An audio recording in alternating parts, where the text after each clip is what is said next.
Le matin du 8 novembre 1999, le service de police de Los Angeles reçoit un appel d'urgence. Un cadavre avait été découvert dans une ruelle de l'avenue La Brea à Hollywood. Ils ne pouvaient pas dire s'il s'agissait d'une victime d'un accident de la circulation ou d'une victime de meurtre qui avait été jetée dans la ruelle. C'était un homme blanc, âgé, sans identité, probablement un sans-abri. Après une fouille plus approfondie, les enquêteurs émettent une théorie sur les événements. Il était évident qu'il avait été écrasé par une voiture. Il y avait des traces d'huile sur ses vêtements et il avait des éraflures parce qu'il avait apparemment été traîné sur la chaussée, sous une voiture. Il n'y avait pas de témoin ni de caméra qui avait filmé la scène. Il n'y avait rien. Un rapport d'autopsie indique que l'homme était couché lorsqu'il a été heurté par la voiture. Il était très étrange qu'un sans-abri dorme en plein milieu de la ruelle. On a cherché les habituelles traces d'alcool, de cocaïne et de marijuana, les drogues de prédilection des sans-abri. Mais on n'a rien trouvé. Rien du tout. Grâce à ces empreintes digitales, nous avons enfin pu déterminer son identité avec le département de la justice de Sacramento en Californie. Paul Vados, 73 ans, est un immigrant hongrois qui réside en Californie. Mais juste avant que l'on découvre son identité, deux femmes se sont présentées au poste de police de Wilshire pour remplir un rapport de personnes disparues. Helen Goley et Olga Rutherschmidt sont deux femmes âgées de plus de 70 ans, bien vêtues et inquiètes. Elles cherchaient un dénommé Paul Vados. Il était le fiancé de Helen et un lointain parent d'Olga venu de Hongrie. Les deux femmes s'occupaient de lui et il avait disparu quelques jours auparavant. Malgré le choc, les deux femmes sont pressées d'obtenir un certificat de décès afin de faire une réclamation aux assurances. Mais il faut un certain temps pour mener une enquête. Elles prétendaient qu'il n'avait pas de famille et qu'elles étaient les seules personnes au monde à s'occuper de lui.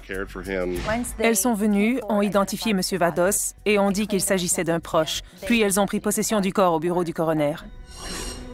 Elles prétendent avoir pris soin de lui. Mais elles prennent d'étranges décisions et font inhumer Paul Vados dans une tombe d'indigents.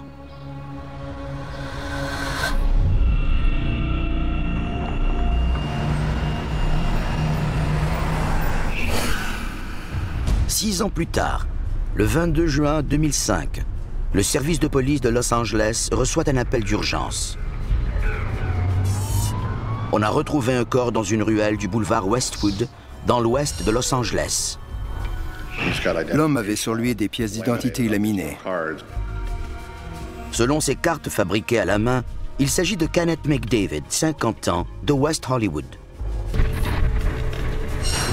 Le rapport d'autopsie révèle que sa poitrine a été aplatie.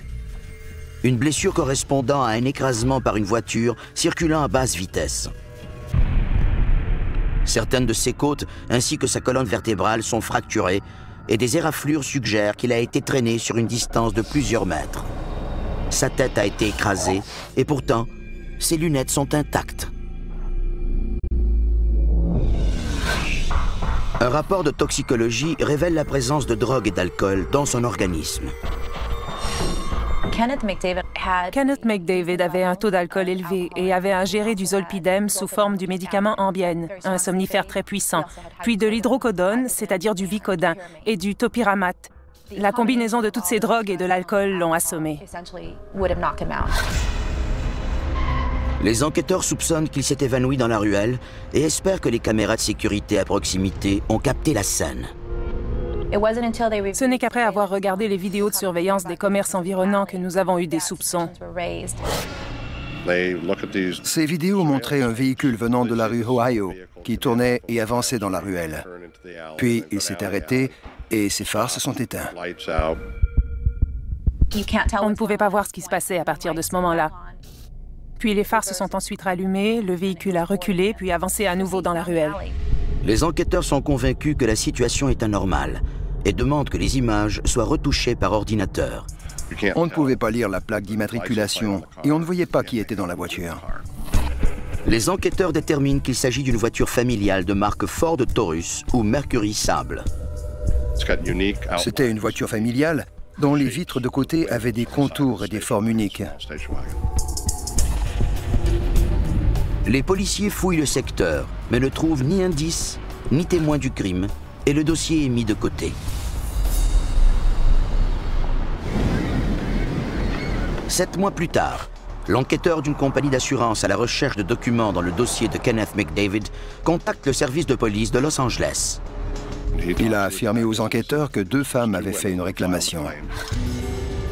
Elles se nomment Helen Goley et Olga Rutherschmidt et sont bénéficiaires de plusieurs polices d'assurance au nom de Kenneth McDavid. Les polices d'assurance de M. McDavid totalisaient $1 million. Alors, nous avons eu une discussion au poste. C'était très étrange. Un enquêteur qui ne travaillait pas sur ce dossier écoutait notre conversation à l'autre bout de la pièce. Il s'est mis à réfléchir et il a sorti le dossier de Paul Vados. Nous avons alors compris que nous étions en présence des mêmes circonstances et des 2 mêmes femmes. Les 2 mêmes femmes qui prétendaient être des proches de la victime et qui faisaient une réclamation aux assurances. Que ces 2 femmes ressurgissent dans un nouveau dossier paraît étrange. Elles semblent pourtant des suspects improbables. Ces 2 vieilles dames de plus de 70 ans ne pouvaient pas avoir tué ces hommes. Il nous manquait des détails. Il y avait quelque chose de louche.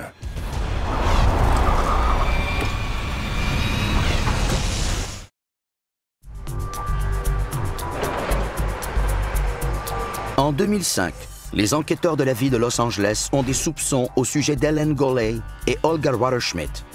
Les 2 femmes se présentent comme étant les seuls bénéficiaires des assurances de Paul Vados et Kenneth McDavid, qui sont tous 2 morts dans des circonstances similaires à 6 années d'intervalle.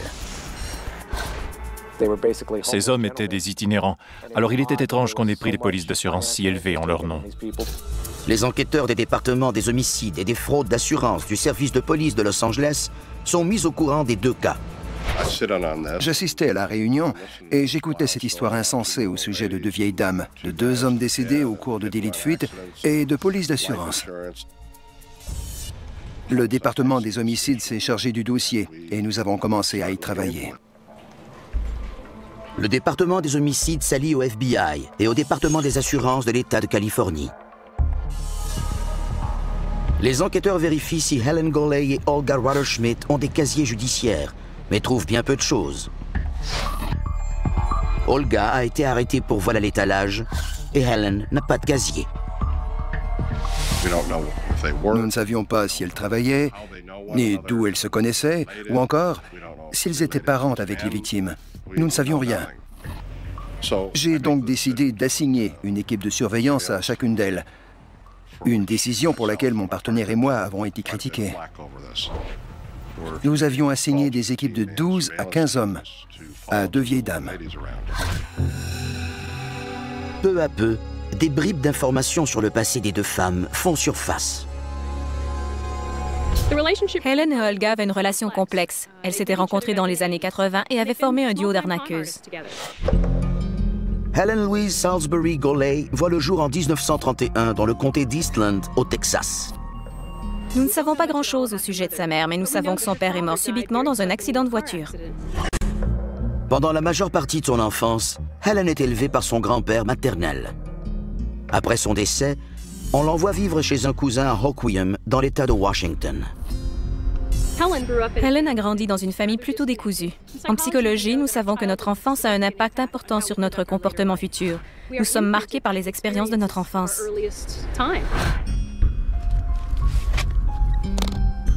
Helen passe de foyer en foyer et est enfin placée en famille d'accueil.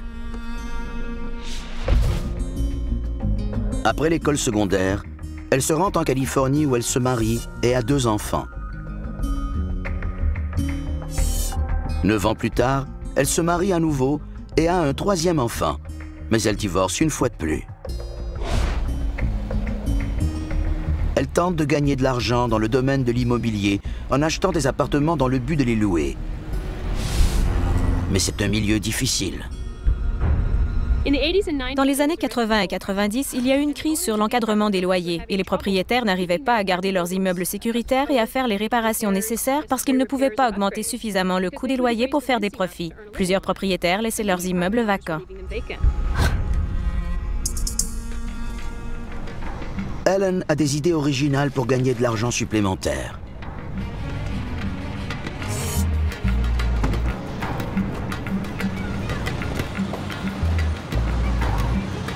Elle se met à épier ses locataires dans l'espoir de les surprendre dans des activités qui lui permettront de distribuer des amendes et de faire ainsi de l'argent facilement.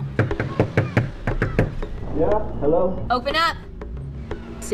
Sous plusieurs aspects, elle était un tyran. Elle croyait mériter tout ce qu'elle voulait et quand elle le voulait, elle était prête à tout. Si vous ne lui donniez pas, elle trouvait une façon de vous poursuivre pour l'obtenir.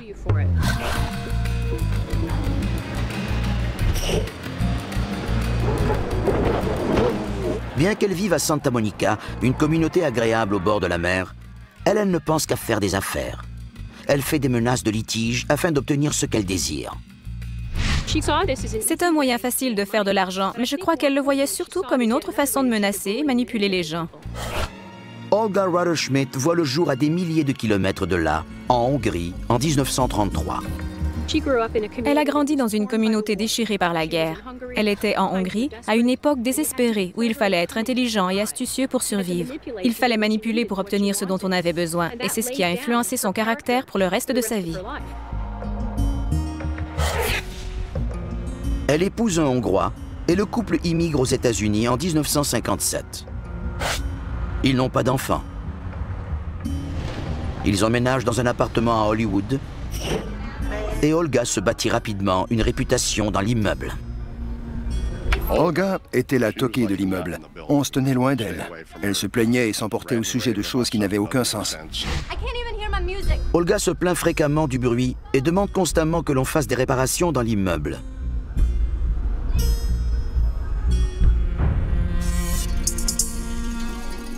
Elle obtient un certificat d'études en électrolyse, mais elle travaille rarement. Helen et Olga se rencontrent pour la première fois dans un club de mise en forme. Deux femmes dans la cinquantaine, attrayantes et soucieuses de leur apparence. Helen était la meneuse et Olga était prête à tout. Elle constate qu'elles ont plusieurs choses en commun, dont un désir de faire de l'argent facilement.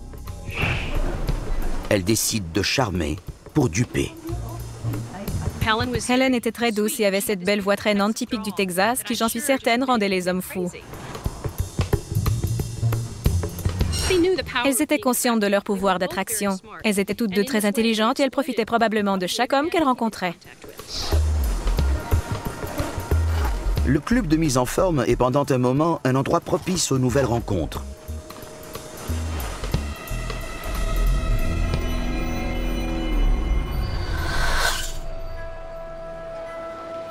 Les hôtels de la région sont également des lieux idéaux pour divertir les imprudents. Mais Helen et Olga ont des goûts luxueux. Elles se faisaient passer pour des femmes en moyen dans des hôtels de luxe et profitaient des hommes. Elles les séduisaient et les attiraient pour ensuite les voler.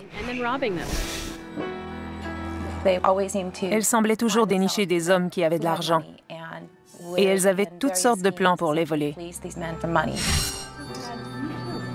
Elles volaient de l'argent et des cartes de crédit. Les hommes avaient extrêmement honte et ne voulaient pas contacter les policiers, alors nous ne savons pas combien de victimes elles ont faites. Elles représentaient en quelque sorte le pire cauchemar pour un homme. Elles étaient belles, séduisantes, exotiques et profitaient totalement d'eux. Mais Helen croit que le litige est la meilleure façon de faire beaucoup d'argent. Et Olga est prête à apprendre cet art de l'escroquerie. Je crois que lorsqu'elle a rencontré Helen Golay, Olga a développé une amitié basée sur l'envie. Elle voulait être Helen et posséder ce qu'elle avait. Elles font des menaces de poursuite de plusieurs millions de dollars dans l'espoir qu'on leur verse de l'argent avant que la poursuite ne se rende en cours. Après des années de vol en duo, Helen et Olga mettent au point un plan plus sinistre qui implique un endroit inusité. Cette fois, leurs victimes seront des hommes frappés par la malchance qui sont dans le besoin. My name is Olga. Did I already say that?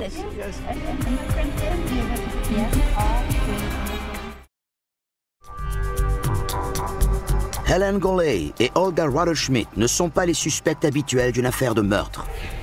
Les deux dames de 70 ans, en apparence charmantes, sont en fait des arnaqueuses.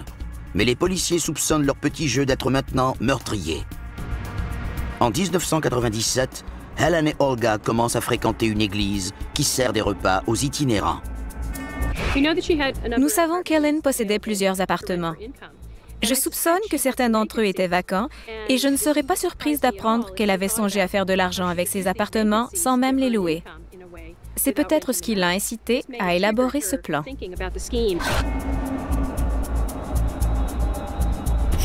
L'église presbytérienne de Hollywood a un programme important qui attire chaque semaine des centaines de sans-abri.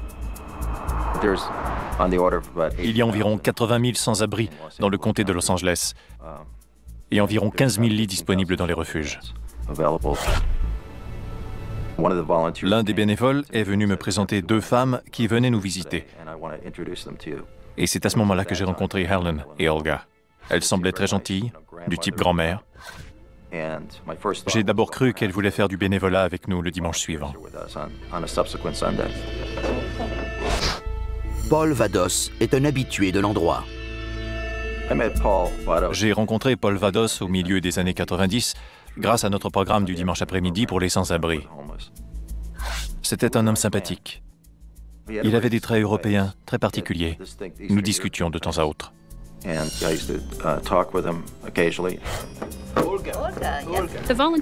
Le bénévolat n'était qu'une façade. Il n'était pas difficile d'y trouver un homme qui avait besoin d'attention. Et si Helen et Olga pouvaient attirer un homme avec un sourire, cet accent européen et cette voix traînante du Texas, il serait facile de poser les bonnes questions pour déterminer si cet homme correspondait au genre de victime qu'elles recherchaient. Elles avaient besoin de quelqu'un qui avait peu de proches ou qui n'était pas de la région parce qu'elles ne voulaient pas que des membres de la famille posent des questions. Elles hébergent Paul Vados dans l'un des appartements vacants de Helen. Elle lui offrait leur aide, un endroit où habiter, de la nourriture et des vêtements, puis l'emmenait voir un médecin. Et c'est le genre d'aide dont ces hommes avaient besoin. Ils étaient désespérés et acceptaient la charité. Paul n'arrive pas à y croire.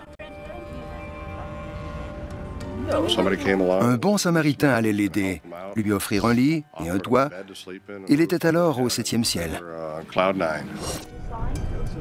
Et si tout ce qu'il fallait était une signature à l'occasion, eh bien, il le ferait. Helen et Olga prennent des polices d'assurance vie au nom de Paul Vados et prévoient en partager l'indemnité. Sur chaque police d'assurance, Helen prétend être la fiancée de Paul et Olga, une cousine lointaine. Sans le dire à Olga, Helen prend 3 autres polices pour lesquelles elle recevra la totalité de l'argent. Cette arnaque demande beaucoup de travail.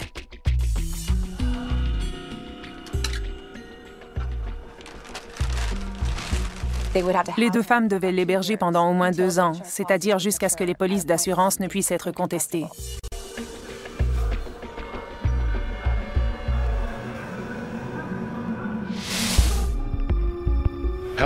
Helen était sans aucun doute le cerveau de l'opération. C'était une femme d'affaires très déterminée et sans pitié. Elle payait les primes d'assurance, le coût du loyer et la nourriture. Olga s'acquitte de la tâche d'infirmière à domicile.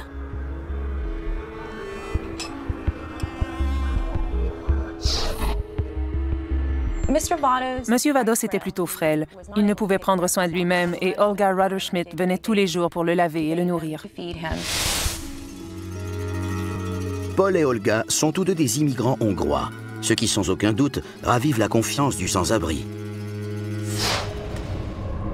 Le 8 novembre 1999, Paul Vados est retrouvé mort, écrasé dans une ruelle.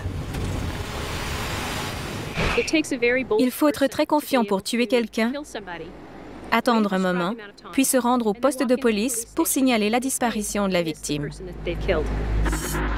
Le service de police de Los Angeles rend le corps de Paul Vados à Helen et Olga, qui l'inhument sans pierre tombale. Elles n'étaient pas des femmes de 70 ans comme les autres. De toute évidence, elles n'avaient aucun respect pour la vie humaine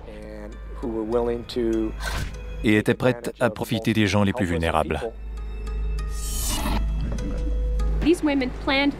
Elles avaient planifié le crime jusque dans le moindre détail afin de s'éviter de l'anxiété. Elles n'avaient pas peur qu'on les attrape parce qu'elles croyaient avoir bien planifié chaque aspect du crime.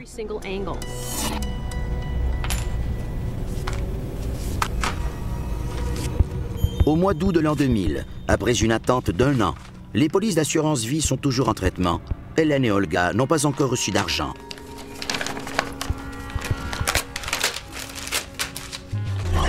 Dans un effort désespéré, Olga contacte l'un des assureurs et demande qu'on lui verse sa part avant celle de Helen. Mais la banque refuse. Pendant ce temps, Helen utilise la tactique habituelle qui s'avère toujours aussi efficace. Elle menaçait de les poursuivre et envoyait des tas de lettres. Les chèques arrivent rapidement. Le plan est un franc succès. Helen et Olga reçoivent des compagnies d'assurance un total de 600 000 $. Elles peuvent maintenant célébrer et profiter de leur argent. Puis, un coup de chance pour Helen. Un ancien collègue du milieu de l'immobilier meurt subitement et elle saute sur l'occasion. Elle obtient une procuration et prend possession de 13 des propriétés de ce collègue, dont 2 sont situées à Playa del Rey, une communauté aisée au bord de la mer. Lorsqu'il est décédé, dans des circonstances mystérieuses, Helen a rapidement réclamé plusieurs de ses propriétés, à la grande consternation de la famille de la victime.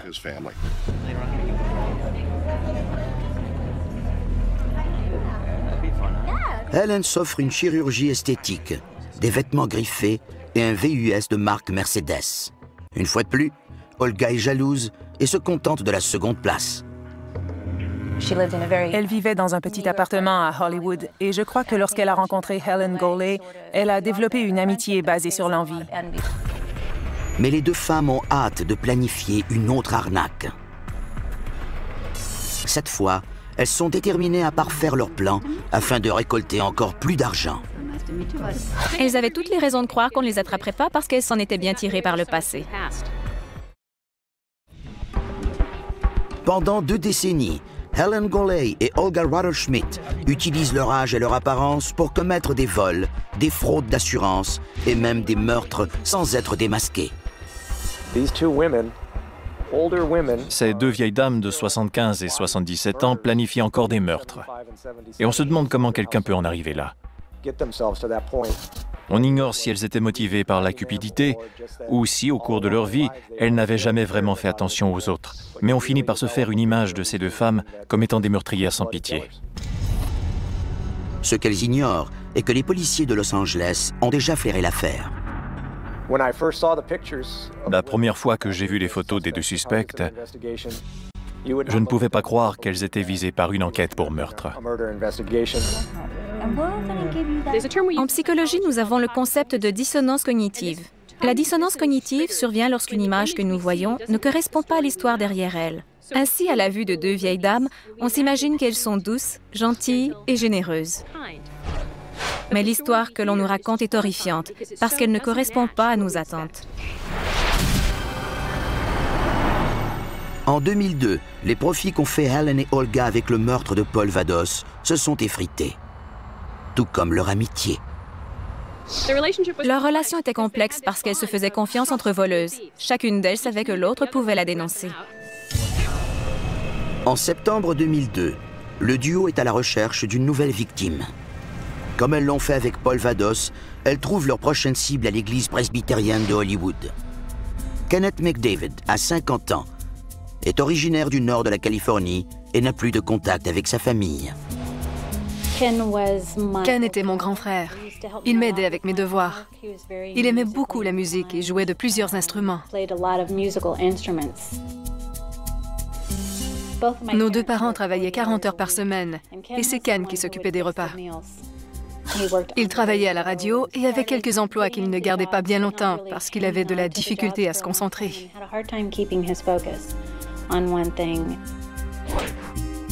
Kenneth McDavid était un homme intelligent.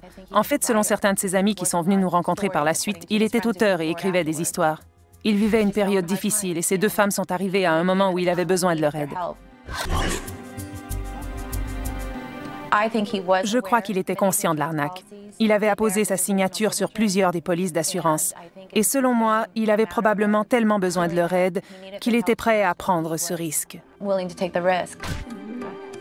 En tant qu'infirmière, j'ai travaillé avec des sans-abri. Quitter la rue n'a pas de prix, et ils sauteront sur l'occasion de le faire. Je crois que Ken sentait que ces femmes étaient sincères. Elles ont fabriqué un tampon en caoutchouc avec la signature de la victime afin de pouvoir remplir plusieurs documents. Elles prennent en son nom 6 polices d'assurance qui totalisent 7 millions de dollars. Une fois de plus, le plan demande de la patience. Elles savaient qu'en Californie, les compagnies d'assurance ne peuvent contester la police après 2 ans. L'opération est très coûteuse. L'hébergement de Kenneth McDavid dans l'appartement coûte aux 2 femmes près de 3 000 $ par mois en nourriture, en frais de loyer, en commodités et en primes d'assurance. Elles ont réfléchi pendant un moment à la façon de se lier d'amitié avec ces gens qui cherchaient de l'aide. Elles les aidaient en sachant très bien qu'elles ne faisaient que les engraisser avant de les abattre. Mais au fil des mois, le partenariat des 2 femmes s'effrite. Helen a même contacté le bureau principal de l'une des compagnies d'assurance à Syracuse, dans l'État de New York, pour savoir comment elle pouvait faire retirer l'autre bénéficiaire de la police d'assurance. La compagnie d'assurance refuse. 6 ans après la mort de Paul Vados, Kenneth McDavid est retrouvé mort dans une ruelle de Hollywood. Helen et Olga ont utilisé le délit de fuite parce que c'était un moyen sûr. Elles n'avaient pas à se salir les mains, elles n'avaient qu'à s'enfuir. Je suis certain qu'une part d'elles-mêmes se disait que personne ne se soucierait que ces 2 sans-abri aient été heurtés par des voitures. On allait croire qu'ils étaient encore ivres et qu'ils avaient été percutés par une voiture en titubant dans la ruelle. Après 2 ans, les 2 hommes ne leur servaient plus à rien.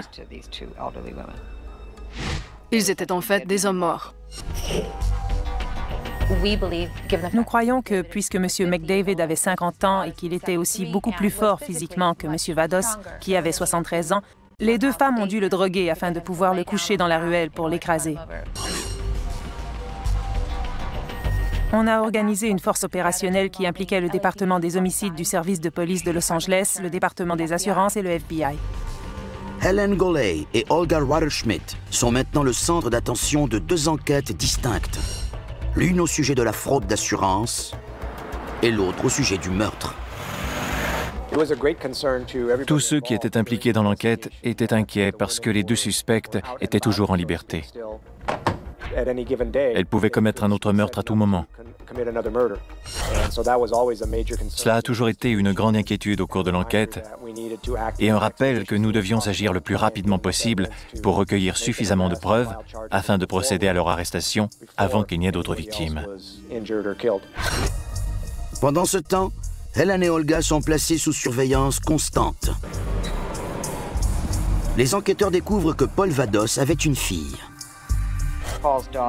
La fille de M. Vados était bouleversée.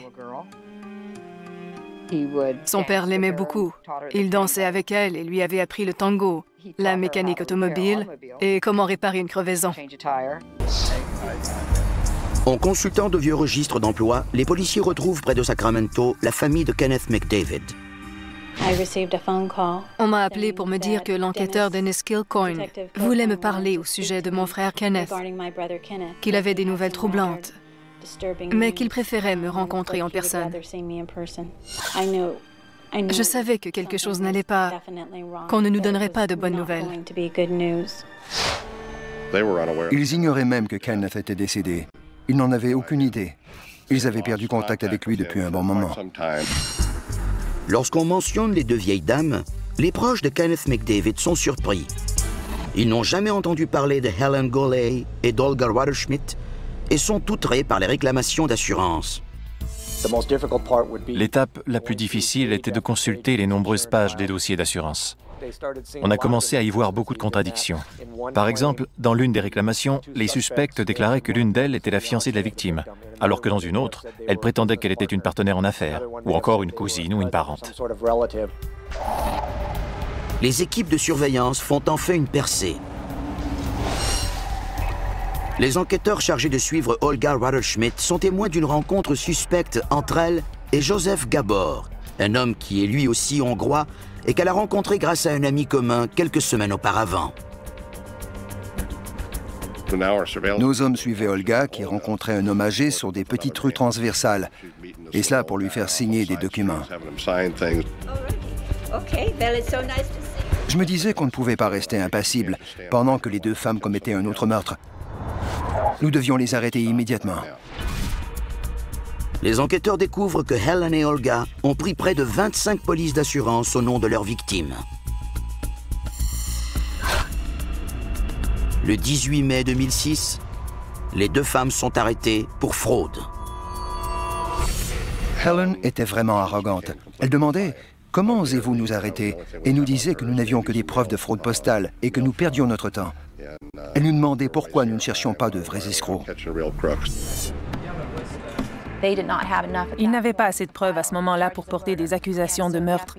Alors le FBI et les procureurs ont déclaré qu'il s'agissait d'une fraude postale afin de garder les deux femmes en détention. Un grand jury fédéral inculpe Helen Golay et Olga Rudder-Schmidt sous 10 chefs d'accusation de fraude. Une partie de la structure psychologique des deux femmes était qu'elles croyaient pouvoir échapper à toutes ces accusations. Elles se croyaient plus futées que les policiers, les compagnies d'assurance et les proches des victimes. Elles croyaient qu'elles avaient réfléchi à tout. Une fraude est loin d'être un meurtre. Et sans preuve flagrante, Helen et Olga seront bientôt libres à nouveau, à la recherche d'une troisième victime. En 2006, les autorités arrêtent enfin Helen Golay et Olga Rudder-Schmidt après 20 ans d'activité criminelle. Les deux grands-mères arnaqueuses sont les principales suspectes des meurtres de 200 abris. Nous avons essayé de les interroger séparément, mais elles ne voulaient pas nous parler.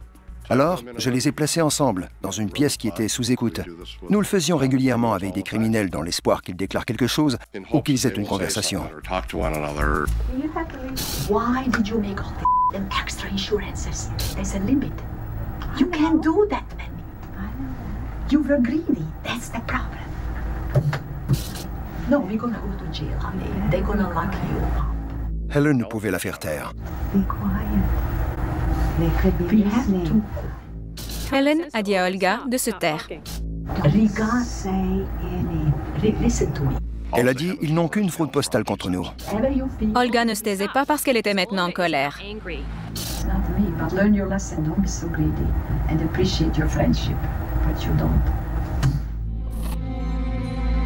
Helen révèle ce qu'elle prétendra si on lui demande pourquoi les victimes lui ont permis de bénéficier financièrement de leur mort.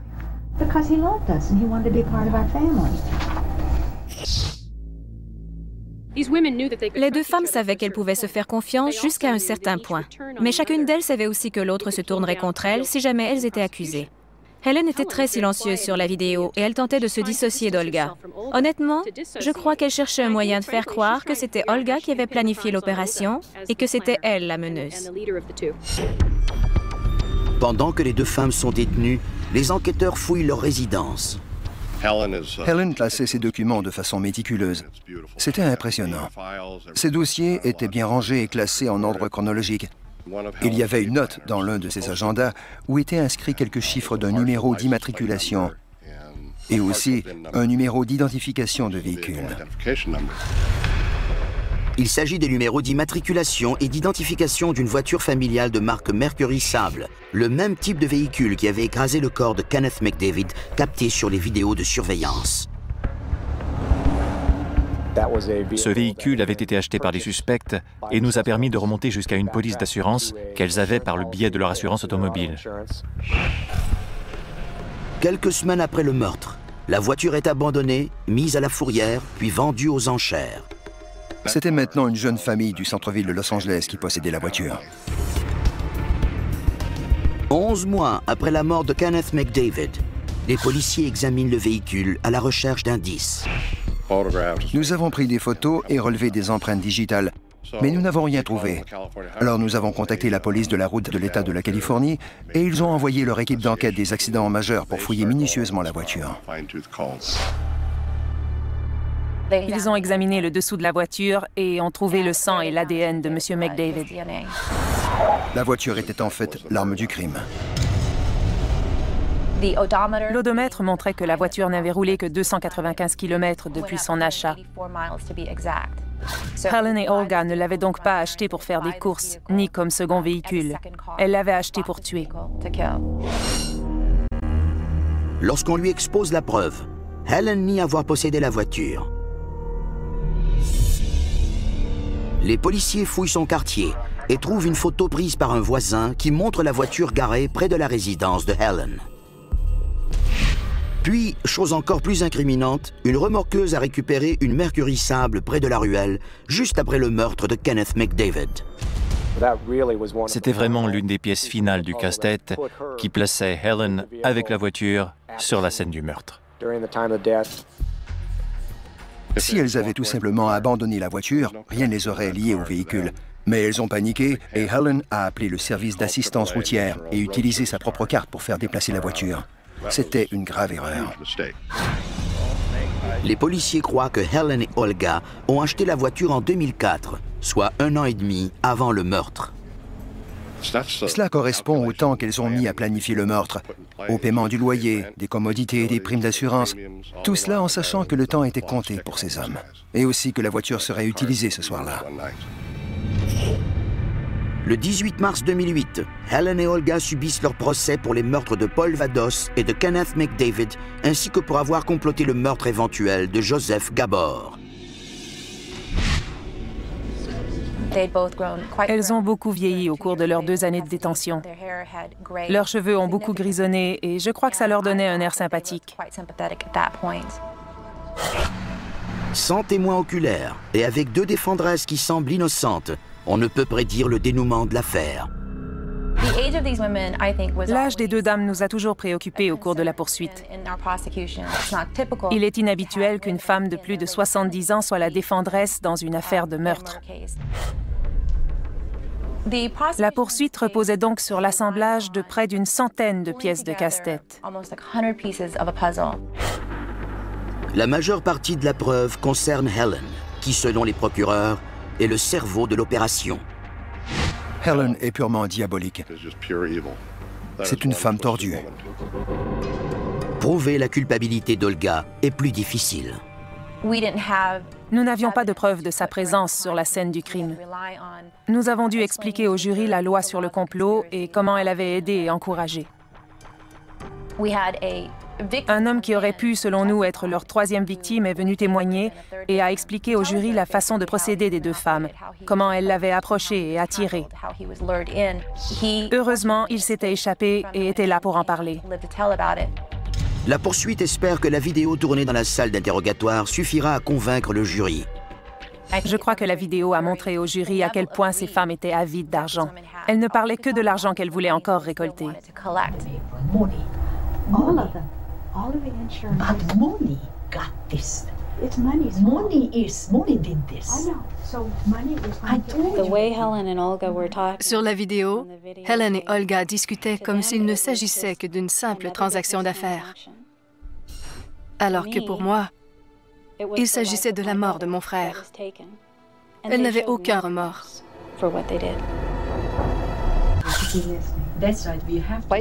Les placer dans cette salle d'interrogatoire et enregistrer leurs conversations était du travail d'enquête formidable.